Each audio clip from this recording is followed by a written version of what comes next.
चलिए सभी लोगों को नमस्ते। आज थोड़ा सा लेट हो गया चूंकि कुछ टेक्निकल परेशानियां थी, लेकिन अब आपकी क्लासेस मेरे भाई चलेगी, इसलिए आप सभी लोग जुड़ जाइए। और हम लोग डेली क्वेश्चंस करेंगे हम लोग, और डेली 30 क्वेश्चंस देखते हैं, कोशिश करेंगे आपका करने का। आज तो थोड़ा सा लेट हो गया, नहीं तो कोशिश करेंगे अपने टाइम पे ही क्लास स्टार्ट करने का। ठीक है, मेरी आवाज़ जारी होगी। आप सभी लोग मेरे भाई कमेंट सेक्शन में कमेंट करके बताएंगे कि मेरी आवाज़ आप तक पहुंच रही है कि नहीं। जैसा कि आप देख रहे हैं मेरे भाई, साइंस के मैराथन के टोटल हम लोग यहाँ पर कितने सवाल देखने वाले हैं, तो 30 क्वेश्चंस हम लोग यहाँ पर देखेंगे। 30 क्वेश्चंस हम लोग यहाँ पर करने वाले हैं। 30 क्वेश्चंस हम आपको कराएंगे, और अभी से लेकर के रात के 7:30 बजे तक ये क्लासेस आपकी चलनी है। ठीक है, तो आप मेरे भाई पूरी तरीके से तैयार हो जाइए। साइंस के सभी तरह के क्वेश्चंस को हम लोग यहाँ पर देखेंगे। पहला क्वेश्चन आपके सामने में है मेरे भाई, और आप सभी लोग इस क्वेश्चन के आंसर करके बता दीजिए कितने लोग मेरे भाई इस क्वेश्चन के आंसर कर रहे हैं। हम तो बस देखना चाहते हैं। आपके सामने में क्वेश्चन है कि एक भारी एवं हल्के पिंड का पर एक समान बल एक ही अवधि के लिए लगता है मेरे भाई। इसका मतलब है हम फोकस करेंगे किस पर, तो एक समान बल पर फोकस करेंगे, और साथ ही साथ मेरे भाई एक अवधि के लिए जो लिखा हुआ हम इस पर फोकस करेंगे। तो बल हमारा एक समान है और अवधि भी एक समान है, तो मेरे भाई बल और हम कहेंगे अवधि दोनों एक समान है। इसका मतलब है कि फोर्स की बात करते हैं तो फोर्स में कोई परिवर्तन नहीं करना है, क्योंकि एक समान बल बोला है मेरे भाई। और उसके बाद आपको ध्यान रखना है कि इसके साथ साथ एक अवधि, अवधि का मतलब समय होता है। इसका मतलब है मेरे भाई टाइम को भी इन्होंने कांस्टेंट माना है, टाइम को भी इन्होंने कांस्टेंट माना है। तब मेरे भाई पूछा है यहां पर कि बताइए कि समान वेग से गतिमान करेगा, या एक समान संवेग से गतिमान करेगा, या एक समान त्वरण से गतिमान रहेगा, या क्या रहेगा मेरे भाई, ये आपको बताना है। तो एक बात आप समझ लीजिए मेरे भाई कि बल वगैरह की जब बात करता है तो न्यूटन का आपको एक लाइन याद आना चाहिए, और जिसको हम लोग न्यूटन सेकंड लॉ के नाम से हम लोग जानते हैं। तो मेरे भाई अगर हम न्यूटन सेकंड लॉ की अगर हम बात करते हैं, तो जो हमारा न्यूटन सेकंड लॉ होता है ये कहता है कि संवेग में परिवर्तन की जो दर होती है वो बल के बराबर होती है।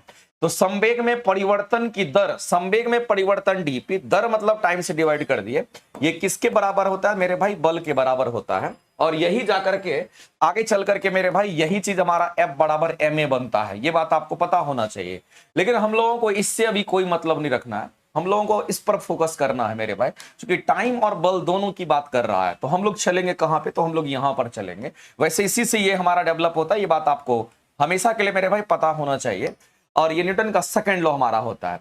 अब यहां पर क्वेश्चन में बोला है कि बल जो आपको दे रखा है और टाइम जो दे रखा है, ये दोनों के दोनों कांस्टेंट है। इसका मतलब ये दोनों कांस्टेंट है। तो क्या हम इसको ऐसा लिख सकते हैं मेरे भाई, ये संवेग P से संवेग होता है, dP मतलब संवेग में परिवर्तन है, क्या इसको हम लोग ऐसा लिख सकते हैं मेरे भाई, ये हमारा F गुणों में क्या होगा, तो कहेंगे यहां पर हमारा dt होगा। ऐसा हम लोग लिख सकते हैं क्या मेरे भाई, बिल्कुल लिख सकते हैं। अब ऐसी परिस्थिति में क्या करना है, तो हमारे पास ये यहां पर आ गया। और दूसरी बात आपको ध्यान रखना मेरे भाई कि अगर हम बात करते हैं ऐसी परिस्थिति में डीपी हमारा कितना इतना हो गया, और ये दोनों के दोनों टर्म हमारे क्या है, तो यहां पर हम कहेंगे कांस्टेंट है। अब ये दोनों टर्म हमारे कांस्टेंट है, तो हम कहेंगे डीपी बराबर हमारा कोई कांस्टेंट टर्म हो गया। अब मेरे भाई यहां पर हम लोग देख पा रहे हैं कि डीपी बराबर अगर हमारा कांस्टेंट है, डीपी बराबर हमारा क्या है, तो मेरे भाई यहां पर कांस्टेंट है। इसका मतलब है संवेग में परिवर्तन जो होगा वो हमारा कांस्टेंट होगा। संवेग में परिवर्तन की अगर हम बात करेंगे तो हमारा कांस्टेंट होगा, इस बात को आप ध्यान रखेंगे। संवेग में परिवर्तन क्या होगा मेरे भाई, कांस्टेंट हमारा हो जाएगा। तो कहेंगे संवेग में परिवर्तन की दर कांस्टेंट होगी, तो एक समान संवेग से गतिमान रहेगा। तो हम कहेंगे यहां पर इस क्वेश्चन का आंसर अगर करेंगे तो ऑप्शन नंबर बी आपका करेक्ट हो जाएगा। एक समान संवेग में, एक समान संवेग से गतिमान रहेगा, क्योंकि संवेग कांस्टेंट हो गया, इसलिए हम लोग कहेंगे संवेग हमारा कांस्टेंट होगा। इस बात को आप समझने की कोशिश कीजिए मेरे भाई। तो एक्चुअली में क्वेश्चन इसी तरीके से आपसे पूछा गया है। आगे चलते हैं, अगला क्वेश्चन हम लोग देखते हैं।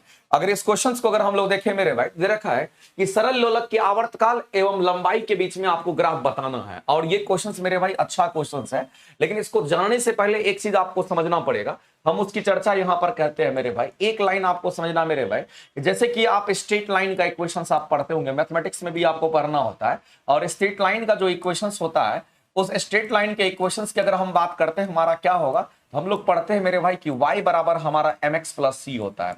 हम लोग c को 0 मान करके चलेंगे, चूंकि ग्राफ हमारा ओरिजिन से स्टार्ट होगा, तो हम कहेंगे हमारे पास ये रिलेशंस होगा। और ऐसी परिस्थिति में हम कह सकते हैं ये जो m आपको दिखा हुआ दिख रहा है, ये m कहीं ना कहीं मेरे भाई ये स्लोप होता है। ये m स्लोप क्यों होगा, क्योंकि y समानुपाती x का होगा। तो जो भी हमारा समानुपाती बना है वो इसी कांस्टेंट टर्म से बना, तो ये हमारा कहीं ना कहीं एक स्लोप को दिखाता है।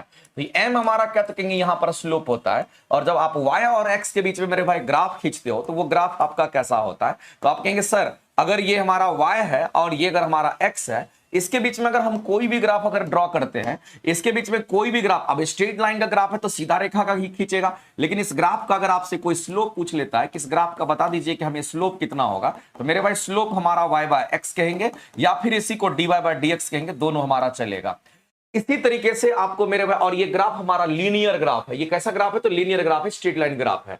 हम इसी तरीके से आपको सरल लोलक में लेकर के चलते हैं और एक पैराबोलिक इक्वेशंस भी हम आपको आगे बताएंगे। चलो यहां पर पैराबोलिक की हम बात कर लेते हैं, तब जाकर के ये क्वेश्चंस आसानी से हो जाएगा। मेरे भाई एक चीज और समझिए आप कि एक हमारा पैराबोलिक इक्वेशंस होता है। अगर हम लोग इस पैराबोलिक इक्वेशंस की अगर हम बात करते हैं तो जो पैराबोलिक इक्वेशंस हमारा होगा ये हमारा क्या होगा, कहेंगे y बराबर हमारा y स्क्वायर बराबर हमारा 4ax हमारा होगा। अब यहां पर 4a हमारा स्लोप हो जाएगा, तो हम यहां पर कह सकते हैं कि y स्क्वायर हमारा समानुपाती किसका होगा मेरे भाई, तो x का हो जाएगा। और ऐसी परिस्थिति में इसका ग्राफ अगर हम लोग देखना चाहते हैं, अगर हमारा इधर y है और इधर हमारा अगर x है, तो इसके बीच में मेरे भाई अगर ग्राफ होगा तो हमारा ग्राफ ऐसा नहीं होगा, क्योंकि यहां पर y स्क्वायर है और जिसका पावर ज्यादा होता है मेरे भाई उधर हमारा ग्राफ शिफ्ट करता है। तो आप देख लीजिए मेरे भाई, तो ये ग्राफ हमारा कुछ ऐसे शिफ्ट करेगा। तो ये जो ग्राफ आपको दिख रहा होगा ये पैराबोलिक कर्व है। ये कैसा कर्व है मेरे भाई, तो हम कहेंगे ये हमारा यहां पर पैराबोलिक कर्व होता है। ये हमारा पैराबोलिक कर्व हो गया, यानी कि परवलयाकार हमारा ये कर्व बनेगा। हम कहेंगे ये हमारा पैराबोलिक कर्व यहां पर बनेगा मेरे भाई। इसी तरीके से अगर ये पता चल गया होगा, ये क्वेश्चंस बनाना बहुत बड़ी बात नहीं है, आप आसानी से कर सकते हो। अब चलते हैं क्वेश्चंस पर और देखिए कैसे बनता है।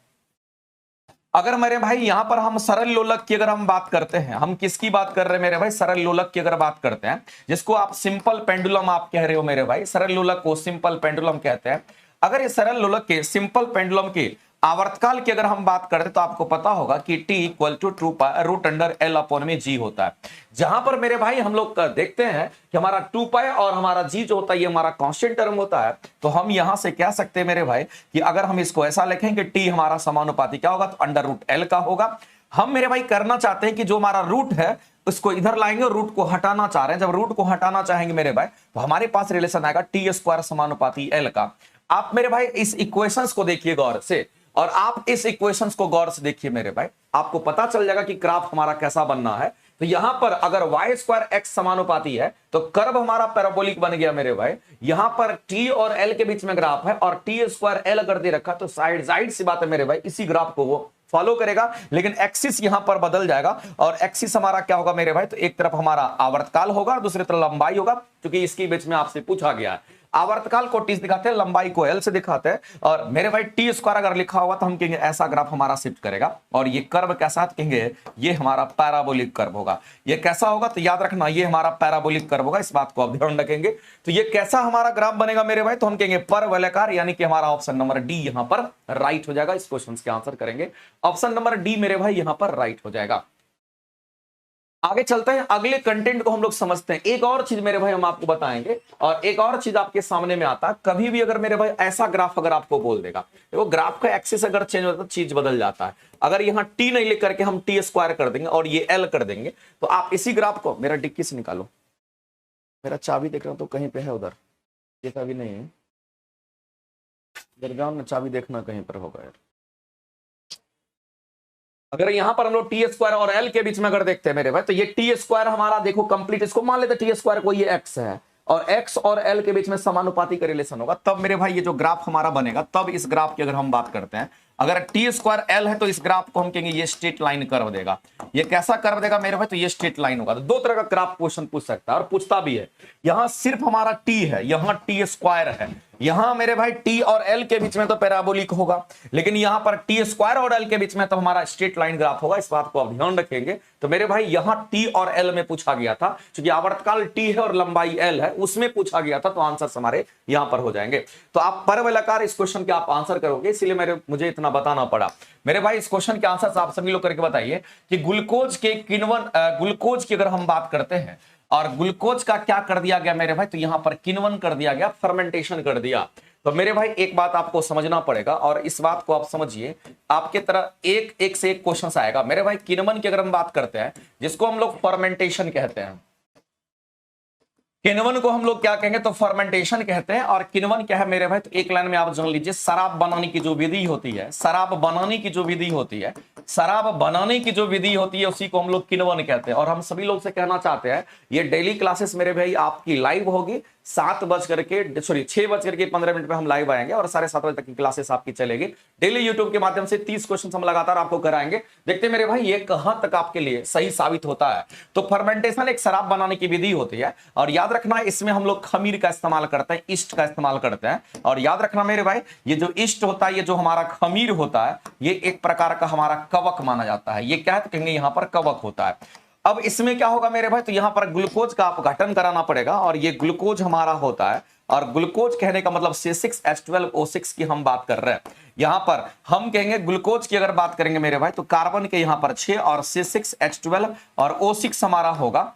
और मेरे भाई जब ये ग्लूकोज हमारा सड़ता गलता है तो किसके प्रेजेंस में, तो कहेंगे हमारा ईस्ट के प्रेजेंस में होता है। और याद रखना मेरे भाई यही ग्लूकोज जब सरेगा गलेगा तो सड़ने गलने के बाद ये इथाइल अल्कोहल बनाता है। और आपको पता होगा कि C2H5OH का निर्माण करेगा।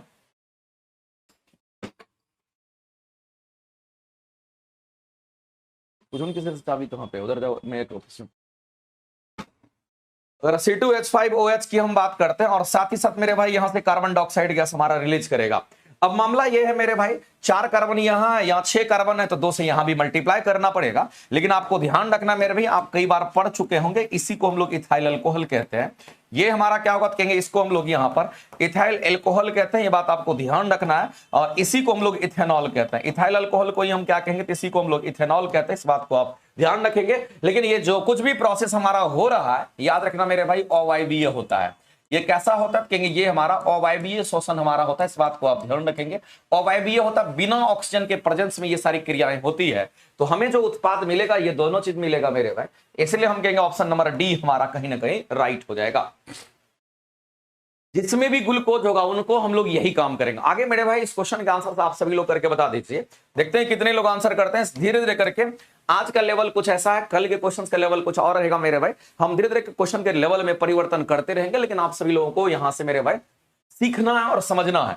अगला क्वेश्चन कहता है कि किसी पिंड के उस गुणधर्म को क्या कहते हैं जिसमें वह सीधी रेखा, मेरे भाई वह सीधी रेखा की बात कर रहा है, और सीधी रेखा में विराम या एक समान गति की परिस्थिति में किसी भी परिवर्तन का प्रतिरोध करती है।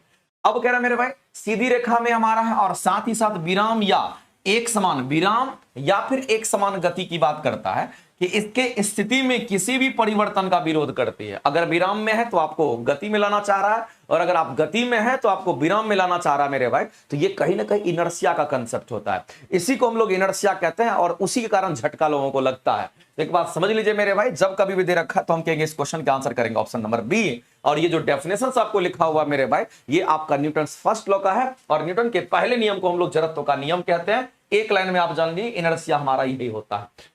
आगे चलते हैं, अगला क्वेश्चन देखते हैं मेरे भाई। अगला क्वेश्चन आप सभी लोगों के लिए है कि शरीर में औरकता की अगर बात कही गई है, तो मेरे भाई शरीर में औरकता की अगर बात कही है किसकी कमी के कारण होता है, तो एनीमिया को औरकता हम लोग कहते हैं मेरे भाई। अगर एनीमिया से रिलेटेड अगर क्वेश्चन पूछ लिया गया है तो आप कहेंगे सर एनीमिया किसकी कमी से होगा।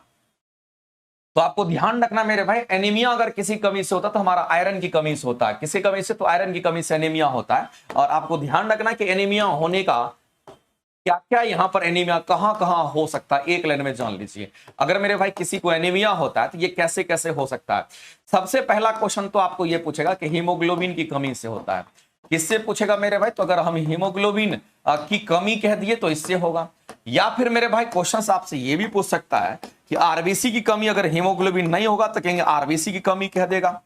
या फिर मेरे भाई इसी तरीके से अगर बोलेगा कि यहां पर विटामिन B9 भी कह सकता है, क्योंकि विटामिन B9 में हमारा आयरन होता है, इसकी कमी भी कह सकता है क्वेश्चंस में। या फिर मेरे भाई इसी तरीके से अगर हम बात करते हैं यहां पर फॉलिक एसिड भी अगर आपको यहां पर लिख देता है, यदि आपको फॉलिक एसिड भी लिख देता है तो फॉलिक एसिड की कमी से भी होता है, क्योंकि फॉलिक एसिड में भी आयरन होता है। इसमें भी क्या होगा मेरे भाई, हम कहेंगे इसमें भी आयरन पाया जाता है। इस बात को आप ध्यान रखेंगे, यहां भी आयरन पाया जाता है। आप एक लाइन में जान लीजिए ये वाला।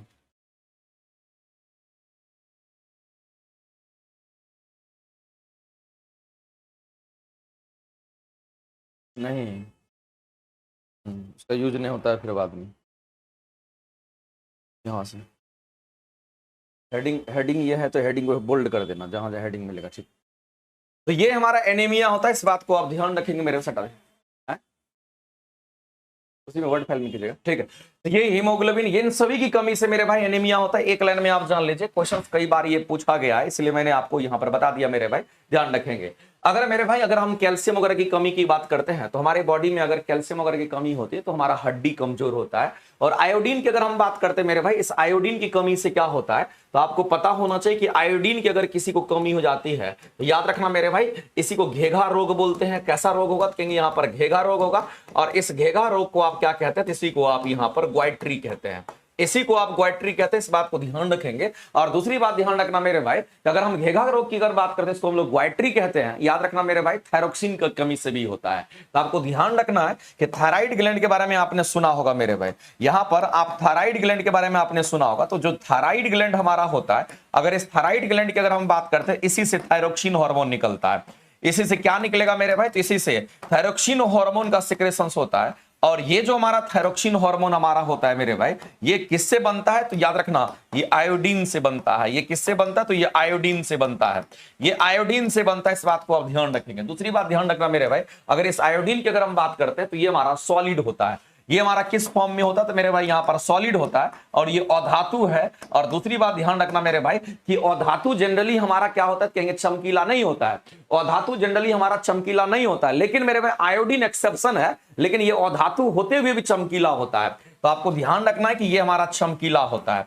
ये कैसा होता है मेरे भाई, अधातु है। अधातु कोई भी चमकीला नहीं होता, लेकिन ये एक्सेप्शंस में आता है, जो कि हमारा अधातु रहने के बावजूद भी हम कहते हैं ये हमारा चमकीला होता है। इस बात को ध्यान रखेंगे। और इसके अंदर ऐसी प्रॉपर्टी है मेरे भाई कि ये ठोस से डायरेक्ट गर्म करिएगा तो ठोस से डायरेक्ट ये वाष्प बनेगा, बीच में ये द्रव नहीं बनता। आयोडीन की हम बात करते हैं, तो ये सारी चीजें आपको ध्यान रखनी पड़ेगी मेरे भाई। आगे चलते हैं, अगला क्वेश्चन सब लोग देखते हैं। आपके सामने में ये क्वेश्चन आता होगा कि हमारा स्प्रिंग बैलेंस किस प्रिंसिपल पे काम करता है। मेरे भाई ये तो कई बार आप कर चुके हैं कि हुक के नियम पर हमारा ये काम करता है। कि हुक का जो नियम हमारा होता है मेरे भाई, ये हुक के नियम की अगर हम बात करते हैं तो ये फेमस क्वेश्चन आपका यहां से आता है।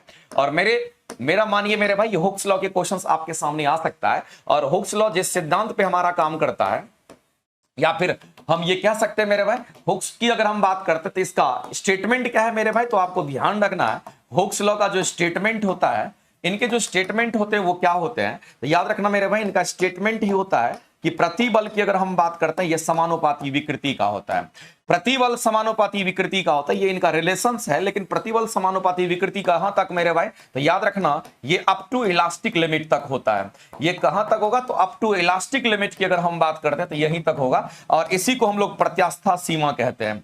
इसी को मेरे भाई क्या बोलेंगे, तो इसी को हम लोग यहां पर प्रत्यास्था सीमा की हम नाम करते हैं, प्रत्यास्था सीमा कहेंगे मेरे भाई। क्वेश्चंस कई बार बोला गया कि हुक्स लॉ की अगर हम बात करेंगे वो कहां तक हमारा लागू होगा, तो याद रखना वो प्रत्यास्था सीमा तक ही हमारा हुक्स लॉ लागू होता है। और ध्यान रखेंगे कि प्रतिबल समानुपाती विकृति का होगा। और याद रखना मेरे भाई, प्रतिबल का कोई यूनिट नहीं होता। किसी भी चीज को जब खींचते या दबाते हैं, अगर वो खींचा जाता है या दब जाता है तो उसमें विकृति आ जाती है, बात आपको ध्यान रखना है।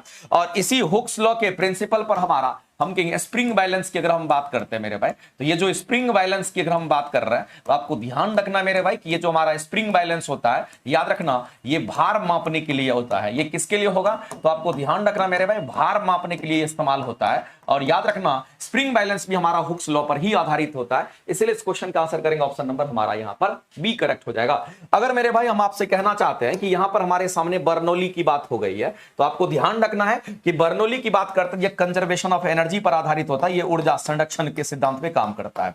ये किस पे काम करेगा, तो ये ऊर्जा संरक्षण के सिद्धांत पे काम करता है। एक लाइन में आप जान लीजिए, ऊर्जा संरक्षण का जो सिद्धांत होता है उसी पर हमारा काम करता है, ध्यान रखेंगे।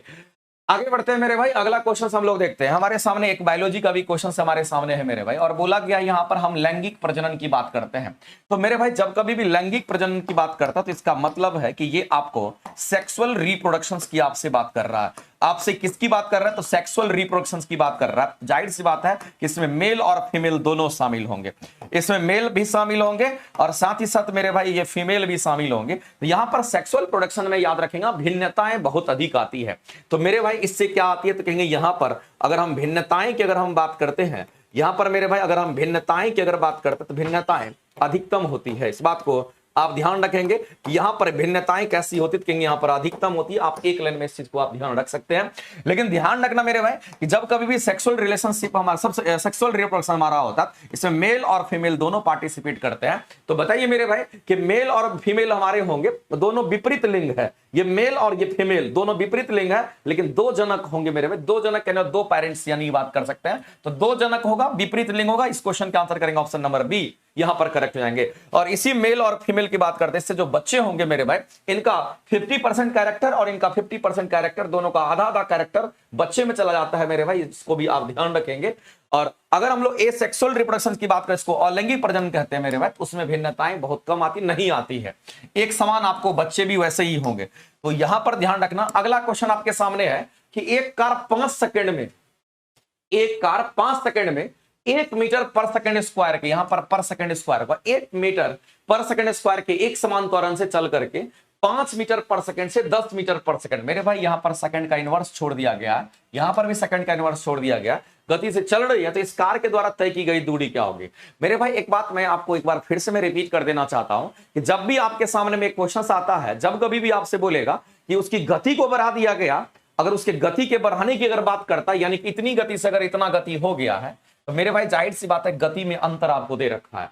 तो आप सभी लोग बता दीजिए मेरे भाई कि गति में अंतर कितने का है, क्योंकि यहां गति में जो अंतर है उसको हम लोग डीवी से दिखाएंगे, और अंतर कितने का होगा, तो अंतिम गति ये है, प्रारंभिक गति इतना 5 से 10 हुआ, तो अंतर कितने का है मेरे भाई, हम कहेंगे सिंपली यहां पर 5 मीटर पर सेकंड का अंतर हो गया। और कितना टाइम लिया अंतर होने में मेरे भाई, तो इतना अंतर होने में टाइम यहां पर 5 सेकंड लिया है वो कार, और उसका त्वरण कितना है मेरे भाई, तो 1 मीटर पर सेकंड स्क्वायर इसका त्वरण दे रखा है, जो कि यहां पर नियत त्वरण है, इसमें कोई परिवर्तन नहीं होगा। अगर नियत त्वरण है मेरे भाई, तो आप यहां पर मान लीजिए कि 3 इक्वेशंस आपके पास है, v = u + at होता है, दूसरा इक्वेशन मेरे भाई s = ut प्लस में हाफ at² होता है, और तीसरा इक्वेशन आपको ध्यान रखना मेरे भाई कि अगर v² = हम u² + 2as करते हैं, तो ये 3 गति के समीकरण है, हम ये तीनों यूज कर सकते हैं जब त्वरण का मान नियत होता है और सीधी रेखा में गति होती है। अब मेरे भाई हमें क्या चाहिए, हमको दूरी चाहिए, तय की गई हमें दूरी चाहिए। तो दूरी का आप देखिए मेरे भाई, इसमें दूरी टर्म नहीं है, दूरी s को रिप्रेजेंट करेगा, दूरी यहां है, दूरी यहां है, इन्हीं दोनों में से हम किसी इक्वेशंस का इस्तेमाल कर सकते हैं, हम इसको काट देंगे, इसका यूज नहीं करेंगे, इन दोनों में से चलेंगे, लेकिन जो डेटा दे रखा है उसके हिसाब से। तो मेरे भाई अगर इस क्वेश्चन को अगर हम सॉल्व करना चाहते हैं, तो हम कौन सा इक्वेशन यूज करेंगे, क्योंकि प्रारंभिक में एक नहीं दे रखा, तो इसको हम छोड़ देते हैं, इसको इस्तेमाल करने का हम कोशिश करते हैं, और देखिएगा यहां से आपका निकल जाएगा। तो इक्वेशन नंबर हम 3 को यूज करना चाहते हैं। अगर मेरे भाई इक्वेशन नंबर 3 को अगर हम यूज करेंगे, तो यहां पर आपको ध्यान रखना है कि v² = u² प्लस में 2s हो गया, और वेलोसिटी जो अंतिम वेलोसिटी है हमारा कितना है मेरे भाई, हम कह सकते हैं यहां पर अंतिम वेलोसिटी, चलो यहां पर मान लेते हैं कि 10 है हमारा, और 10 का स्क्वायर कितना, तो 100 हो जाएगा। और फाइनल इनिशियल कितना स्पीड था मेरे भाई, हम लोग कह सकते हैं इनिशियल जो स्पीड हमारा ये 5 मीटर पर सेकंड की बात कर रहे हैं, तो 5 का स्क्वायर हमारा कितना, तो 25 होगा। और प्लस में अगर हम इसको यहां पर लिखना चाहे मेरे भाई, तो क्या लिख सकते हैं, ये हमारा 25 हो गया, ये प्लस हो गया, और 2 तो हमारा रहेगा, a हमें दे रखा है कितना, तो 1 दे रखा, s हमें निकालना है। यहां से मेरे भाई अगर s कैलकुलेट करना चाहेंगे, तो इसमें से ये घट जाएगा, 75 बटा हमारा क्या होगा, कि यहां पर 2 हो जाएगा, और 75 बटा 2 हमारा कितना होगा, कहेंगे 37.5 हो जाएगा, यानी कि ये दूरी निकल करके आएगा मेरे भाई। यानी कहने का मतलब ये है कि इतना मीटर पर सेकंड से इतना मीटर पर सेकंड 5 सेकंड में हुआ है, तो कितना दूरी चल गया, तो इतना दूरी वो चल चुका है तब तक में, यानी 37.5 मीटर की अगर बात करेंगे, इतना दूरी वो गाड़ी चल चुकी है। इस तरह से आपको क्वेश्चन के आंसर करने हैं मेरे भाई। और एक बात हम आप लोगों को बता देना चाहते हैं मेरे भाई, क्वेश्चंस में वेरिएशंस आपको अलग तरीके से देखने को मिलेगा, और हम कोशिश करेंगे कि आपको जो पढ़ाएं कम से कम वो दिमाग में, आपके दिमाग में बैठ जाए, ताकि मेरे भाई अगर एग्जाम में आप बैठते हैं तो आप एग्जाम में अच्छा कर पाएंगे। अगला क्वेश्चन मेरे भाई दे रखा है, और आपको बताना है, एक कार एक बहिर्गत भाग से गिरती है। मेरे भाई जब गिरने की बात कर रहा है, तो कोई भी चीज अगर गिरती है तो उसको गिराया नहीं गया, वो अपने आप गिरा, इसका मतलब ये फ्री फॉल कंडीशन है। तो आपको ध्यान रखना मेरे भाई, जब कभी भी आपके सामने में फ्री फॉल कंडीशंस आती है, तो याद रखना मेरे भाई, फ्री फॉल कंडीशंस के लिए 2 बात यहां इंपॉर्टेंट होता है। सबसे पहला चीज है कि प्रारंभिक वेग का मान 0 होगा, और दूसरा चीज याद रखना मेरे भाई, उसमें जो त्वरण होगा वह त्वरण हमारा गुणितीय त्वरण के बराबर हो जाता है, और जो कि हमारा एकदम हमेशा के लिए कांस्टेंट हो जाता है। अब मेरे भाई त्वरण का मान कांस्टेंट है तो गति के समीकरण आप लगा सकते हैं, लेकिन जो क्वेश्चन दे रखा है उसके हिसाब से कह रहा है मेरे भाई जब गिरती है अपने आप गिर रहा है, जब अपने आप गिरेगा तो प्रारंभिक वेग का मान 0 मान लेंगे और त्वरण का मान कांस्टेंट हो जाएगा। दो चीज हमारा मिल गया यहीं से। आगे कह रहा है इतने सेकंड में, इतने टाइम के बाद वो धरती पर गिरती है और मेरे भाई जी का मान आपको बोल दिया कि 10 मीटर पर सेकंड स्क्वायर लेना है। जी की वैल्यू हमारा 10 मीटर पर सेकंड स्क्वायर हमारा हो जाएगा। टकराने के बाद उसकी चाल कितनी होगी। तो ये शॉर्टकट मेरे भाई, आप इस शॉर्टकट को यूज कर सकते हो, एकदम आपका काम बन जाएगा मेरे भाई। तो ये एकदम शॉर्टकट है, कोई दिक्कत नहीं होना चाहिए। अब मान लेते कि ये हमारा कोई कार है, अपने हिसाब से आप मान लीजिए, और मान लेते हैं मेरे भाई कि यहां पर हमारा जमीन है और इस जमीन पर अगर कोई कार गिरी है तो गिरी है ऊपर से, तो प्रारंभिक वेग का मान 0 कह देंगे। और मेरे भाई ये जब कार यहां से यहां गिरी है तो अगर ये कार नीचे जमीन पर गिरी है तो आपसे पूछा गया कि जब ये जमीन पर गिरेगी ये कार, उस समय आपसे पूछा गया होगा मेरा भाई, यहां पर पूछा गया कि कार यहां से गिर करके यहां जब गिरी होगी ये कितना टाइम ले लिया, तो टाइम आपको मेंशन कर दिया 0 पॉइंट कितना, तो 9 सेकंड आपको लिख दिया है क्वेश्चन में।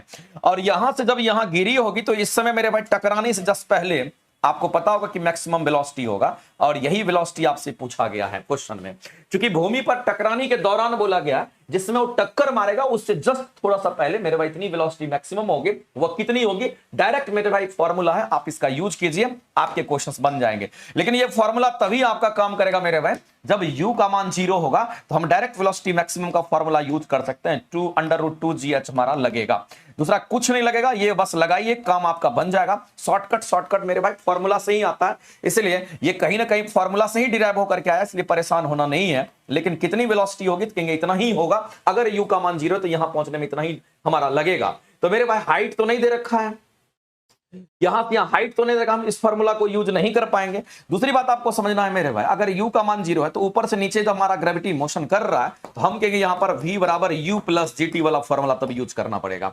तो चलो u का मान हमारा यहां पर 0 हो गया, g के वैल्यू कितना बोला क्वेश्चन में 10 बोला है, टाइम कितना मेरे भाई तो 0.9 सेकंड की बात कर रहा है, दशमलव उड़ाओगे तो ये खत्म हो जाएगा। इसका मतलब है कि कहीं ना कहीं मेरे भाई यहां पर जब वो टक्कर मारा होगा तो उस समय इसकी वेलोसिटी कितनी होगी तो 9 मीटर पर सेकंड होगा। तब हम लोग इस फार्मूला से इसको नहीं बना सकते हैं। अगर हाइट दे रखा हो तो डायरेक्ट लगाते हैं, आंसर वहां से भी आ जाता, लेकिन हाइट नहीं दिया है तो आप इस फार्मूला का इस्तेमाल करके बना सकते हैं। इसमें मेरे भाई प्लस वाला यू टर्म यूज हम इसलिए किए हैं क्योंकि ग्रेविटी नीचे होता है किसी भी वस्तु पर और गति भी वस्तु का नीचे की तरफ है, तो हम कहेंगे प्लस जी लेते हैं। तो मेरे भाई कितना हो जाएगा, कहेंगे 9 मीटर पर सेकंड हमारा हो जाएगा। तो 9 मीटर पर सेकंड कहां पे दे रखा है मेरे भाई, ऑप्शन नंबर बी आपको दे रखा है। आप आसानी से मेरे भाई ऑप्शन नंबर बी को आप करेक्ट कर सकते हैं। हाँ, इंजीनियरिंग ड्राइंग की भी क्लासेस हम कराएंगे आपको, एक वीक मेरे भाई रुक जाइए, एक वीक में बीपीएससी टीचर लोगों का एग्जाम हो जाता है, उसके बाद इंजीनियरिंग ड्राइंग की क्लासेस हम आपको पढ़ाएंगे निश्चिंत मेरे भाई, बेहतरीन तरीके से आपको कराएंगे, इसलिए किसी को परेशान होने की एकदम जरूरत नहीं है मेरे भाई, और बेहतरीन तरीके से करा देंगे आपको। अगर हम बोल के रखें कि बढ़िया पढ़ाएंगे तो आपको इतना बढ़िया पढ़ाएंगे मेरे भाई कि आपको लगेगा कि हम उसके मास्टर बन गए, ठीक है।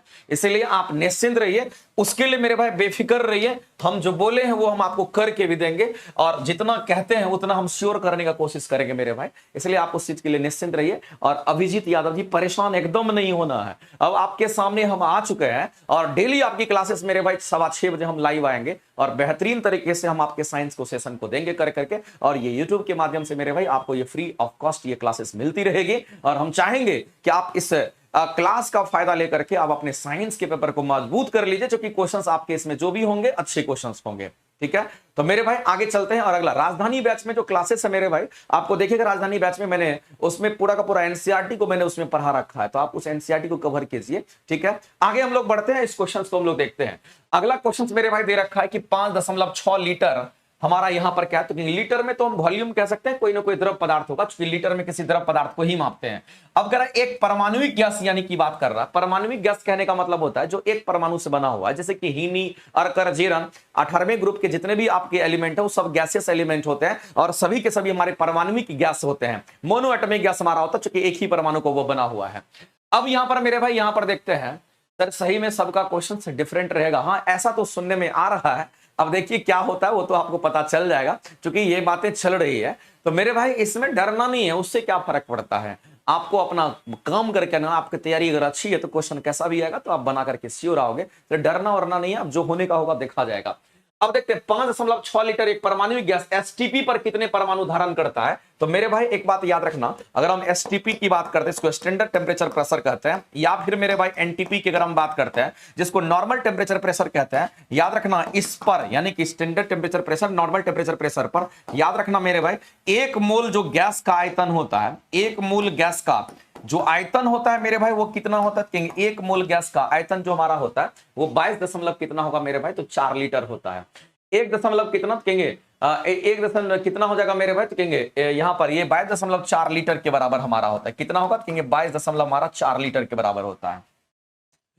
और आपको कितने में पूछा गया मेरे भाई, तो यहां पर आपसे जो पूछा गया है वो आपको 5 दशमलव कितना, तो 6 लीटर में आपसे पूछा गया। अच्छा, ये एवोगाड्रो नंबर के साथ हमारा ये क्वेश्चन सॉल्व होगा। तो मेरे भाई एक चीज आपको ध्यान रखना पड़ेगा कि एक मोल गैस का आयतन हमारा इतना लीटर होता है। और ध्यान रखना मेरे भाई कि अगर इस क्वेश्चन को अगर हम लोग सॉल्व करने के लिए जाएंगे तो क्या करेंगे, इसमें परमाणु कितना धारण करेगा ये आपको बताना है। यानी कि आपसे पूछा गया atomic gas, how many atoms, परमाणु, तो ये लाइन तो मेरे भाई आपको ध्यान रखना ही पड़ेगा, क्योंकि ये डायरेक्ट मेरे भाई इस लाइन को आप ध्यान रख सकते हैं। एक मोल गैस के आयतन के लिए हमारा ये होगा, लेकिन आपको ये परमाणु में बोला रखा है, तो इसको करने के लिए हम लोग एवोगाड्रो नंबर के पास जाएंगे। और एक चीज आपको ध्यान रखना है मेरे भाई कि एक मोल के लिए अगर हम बात करते हैं, समझना मेरे भाई, एक मोल गैस की अगर हम बात करते हैं, एक मोल गैस की अगर हम बात करते हैं, आपको ध्यान रखना इसमें कितने एटम होंगे, तो 6.023 इंटू 10 टू द पावर कितना, तो कहेंगे 23 हमारे एटम होते हैं। अब यहां पर मामला ये है मेरे भाई, तो एक मोल के लिए इतना होगा, तो यानी कहने का मतलब इतना बराबर अगर हमारा इतना लीटर है, तो बताइए मेरे भाई इसको मोल में कन्वर्ट करने के लिए हम कहेंगे यहां पर 1 लीटर बराबर कितना होगा, तो 1 बटा हमारा कितना, तो कहेंगे 22.4 हो गया मेरे भाई। इतना हमारा मोल हो जाएगा, इतना मोल हो जाएगा। क्वेश्चन में आपसे बोला है कि इतना लीटर की बात कर रहा है, तो बताइए मेरे भाई इतने लीटर में 5.6 से इधर भी गुना कीजिएगा तो 5.6 यहां भी गुना करना पड़ेगा। अब ये इतना मोल हमारा हो गया, तो हम कह सकते हैं मेरे भाई एक मोल में जब इतना एटम हो गया तो इतने मोल में कितना एटम होगा, नहीं निकल जाएगा, निकल जाएगा मेरे भाई। हम लोग क्या करेंगे, इसमें मल्टीप्लाई कर देते हैं, यहां से हम कहेंगे कितना मल्टीप्लाई, 5/6 और डिवाइडेड हमारा इससे, तो हम कहेंगे दशमलव उड़ा देंगे तो 56 बटे हम लिख देते हैं यहां पर डायरेक्ट 56 बटे हमारा कितना, कहेंगे यहां पर 2 2 4, और हम कहेंगे जब इधर गुना किए हैं तो इधर भी करना पड़ेगा, और 56 बटा मेरा कितना हो जाएगा मेरे भाई, तो 2 2 4 हो जाएगा।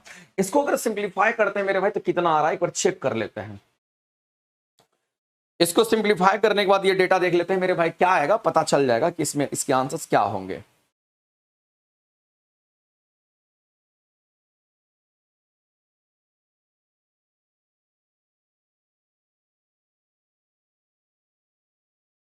सिक्स पॉइंट में मेरे भाई दे रखा है 023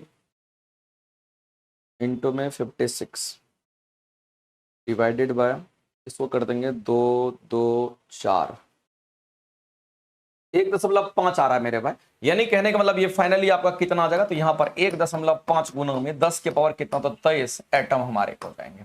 तो ये क्वेश्चंस मेरे भाई ऐसे निकलता, ये क्वेश्चंस हमारे ऐसे बनते और हम कहेंगे इस क्वेश्चन का आंसर हमारा क्या जाएगा, तो कहेंगे ऑप्शन नंबर बी करेक्ट करेंगे। देखिए कंसेप्ट अगर पता है तो क्वेश्चन कैसा भी देगा मेरे भाई बना सकते हैं, कंसेप्ट नहीं पता है तो फिर मामला गड़बड़ हो जाएगा। सर साइंस कमजोर है, एएलपी ना होगा सर जी, काहे नहीं होगा, निश्चिव कुमार है, एकदम सब होगा। बस आप थोड़ा सा अपने आप को मेरे भाई कम मत समझो, आप सब कुछ कर सकते हो, बस ये समझना।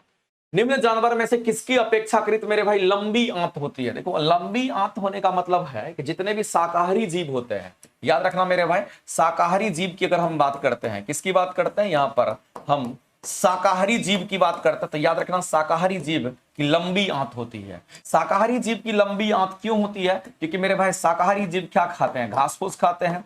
आप ध्यान रखेंगे मेरे भाई, ये घास फूस खाते हैं, और आपको पता होना चाहिए कि जब घास फूस की बात करते हैं इसमें सेलुलोज फाइबर होता है। इसमें क्या होगा मेरे भाई, तो इसमें सेलुलोज फाइबर होता है, और जो सेलुलोज फाइबर हमारा होता है मेरे भाई, इसको पचाने के लिए समय चाहिए। हम लोग अगर घास फूस खा लेंगे तो जल्दी पचेगा नहीं, तो यहां पर हम कहेंगे खरगोश हमारा क्या हो जाएगा, तो राइट आंसर हो जाएगा। और सेलुलोज को पाचन करने के लिए उसको समय चाहिए, इसलिए लंबी आंत होती है, और वह छोटी आंत लंबी होती है, शाकाहारी जीवों का हमारा होता है। जो घास खाने वाले जानवर होंगे हम उसकी बात करते हैं। यहां पर घास खाने वाले जानवर बोलिए तो ज्यादा सही रहेगा मेरे भाई, शाकाहारी यानी कि घास खाने वाले जो जानवर होंगे उसकी आप बात करिए। यहीं पर हम लिख देते हैं मेरे भाई, जो घास खाने वाले जानवर होते हैं, घास फूस खाने वाले जो जानवर होते हैं। चलो आगे बढ़ते हैं। अगला क्वेश्चन मेरे भाई देख लीजिए, कह रहा है अगला क्वेश्चन आपके सामने में है और कह रहा है कि एक माध्यम में एक ध्वनि तरंग की तरंगदैर्घ्य कितनी है जिसकी आवृत्ति 840 हर्ट्ज और गति इतना है। बताइए मेरे भाई, तरंगदैर्घ्य आपसे पूछा गया है तो आवृत्ति का फॉर्मूला आपको पता होना चाहिए। अगर हम आवृत्ति की बात करते हैं तो आवृत्ति को हम लोग न्यूज दिखाते हैं और आवृत्ति इक्वल टू हमारा सी अपॉन में लैम्डा होता है। हमारे पास आवृत्ति दे रखा है, हमको ये निकालना सी भी दे रखा है, तो मेरे भाई लैम्डा निकाल लीजिए, क्या फर्क पड़ता है। सी अपॉन में हम कहेंगे न्यू हो जाएगा, ये आवृत्ति डिवाइड हो जाएगा, ये यहां से यहां आएगा तो ये यहां आ जाएगा। अब कहेगा मेरे भाई सी हमारा यहां पर क्या पूछा गया मेरे भाई, तो हम कहेंगे यहां पर तरंगदैर्घ्य पूछा, यही पूछा गया है और कितना गति है तो कहेंगे 380 हम लोग मीटर पर सेकंड लेंगे। आवृत्ति कितना दे रखा है तो हम लोगों को 840 दे रखा है। अब इसको मेरे भाई सिंपलीफाई करेंगे तो इसकी वैल्यू 1 से कम आएगी, इसकी वैल्यू 1 से तो कम आएगी, लेकिन 1 से अगर कम आएगा तो मेरे भाई ऑप्शन एलिमिनेशन आप जानते हैं कि ना ये होगा ना ये होगा, आंसर होने की संभावना मेरे भाई यही होगा। और इसको कैलकुलेट करके आप देख लीजिए कि 380 में अगर हम डिवाइड करते हैं 380 डिवाइडेड बाय अगर हम 840 करते हैं तो 0.45 हमारा आ जाएगा, यानी कि ऑप्शन नंबर हमारा ए करेक्ट हो जाएगा। 1 से कम अगर हो गया तो ऑप्शन एलिमिनेशन आंसर हो गया, इतना कैलकुलेशन करने की कोई झंझट नहीं पालना, आप आंसर आसानी से कर सकते हो। अगला क्वेश्चन मेरे भाई देखते हैं, यहां पर दे रखा है कि बल युग्म का उदाहरण बता दीजिए। मेरे भाई बल युग्म की अगर हम बात करते हैं तो आपको ध्यान रखना पड़ेगा, यदि हम लोग यहां पर बल युग्म की बात करते हैं, किसकी बात कर रहे हैं, बल युग्म जिसको हम लोग कपल कहते हैं।